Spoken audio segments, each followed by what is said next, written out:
This is our finished Tac-Back Tribe-16 Molle panel. All right, now let's take it apart.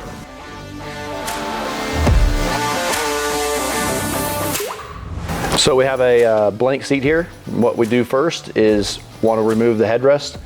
We'll have to slide the seat forward and tip it forward, and then lift it up. There's a little button here, and then we'll slide the headrest off.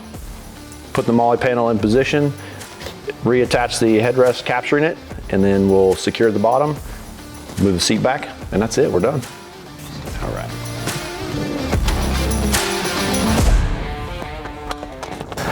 We take the panel, hang it on the back of the seat. Headrest goes right with the holes. Push the button on the side here, all the way down, and that's take care of the top. The kit comes with a bungee. Simply find one of the springs underneath the seat, wrap it around it. Careful not to grab any wiring. Just go through one of the slats, pull it tight back around, and that's it, installed.